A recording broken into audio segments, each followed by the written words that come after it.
डेलामुनि किन्दै आज चाहिँ म यता आफ्नै पहिले चराउने जङ्गलतिर लिएर आएको छु धेरै वर्ष पछाडि नभए यता खासै ल्याउने गरेको थिएन यता बेसी भएको कारणले गर्दा आफूले पहिले यो हाम्रो यता तल चाहिँ कुकुरभुका ठाउँमा भन्ने चाहिँ बेसी थियो त्यही यो पुरानो बाटो हो अहिले त बाटो पनि छैन रोडको कारणले गर्दा यहाँ छ रोड चाहिँ पुरै अब रोडले गर्दाखेरि बाटोसाटो पुरानो बाटोहरू मान्छेहरू हिँड्नु आउजाउ छैन गाडीको आवाजले गर्दाखेरि नभए पहिले यो बाटोमा धेरै पहिले अब ढाकर पुग्ने पुरा यो लाइन हुन्थ्यो वहाँ तलदेखिको यहाँ माथिसम्म लाइन हुन्थ्यो होइन यो रेगुलर यो हामी बेसी झर्दाखेरि म सानोमा झर्दाखेरि पनि बाटैभरि मान्छे बास बस्ने यहाँ मासतिर यहाँ डाँडामा यहाँ चौतार भन्ने ठाउँमा यता बास बस्ने यहाँ तल बास बस्ने यो पहिलेको पुरानो बाटो पुरानो भनौँ न यो ठुलो बाटो हो मेन बाटो यहाँबाट चाहिँ यामपाङ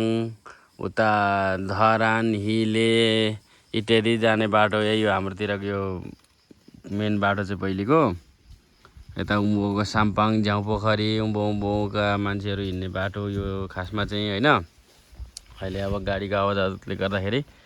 पुरै बन्द छ डिलामी किन्दै पुरै बन्द छ कोही हिँड्दैन चरोमुसो कराउँदैन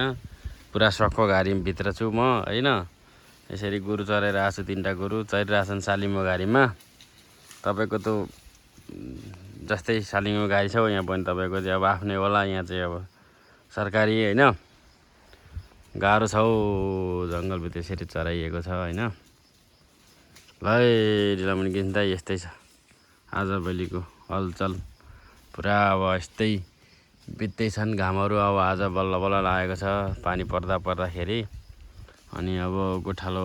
जम्न त फुकाउन त भन्ने कुरोले नि आज फुकाइयो पुरा अब मुदालाई पनि बाने गरेर नि भएन होइन फुकाएर चाहिँ चलाउँदाखेरि रोमाञ्चक हुने खुल्ला चरी जस्तो एकदम रमाउने जे मन लाग्यो त्यही खाने अब बाँधेर हालेको त अब खाए खा नखाए घिज भने जस्तो हुन्छ तर यसरी उनीहरूले मनोरञ्जन तरिकाले अब छानी खाना पायो नि त यसरी जङ्गलमा ल्याएर छोडेपछि त यस्तै छ डेलामुनि किन्दा यस्तै छ आजभोलि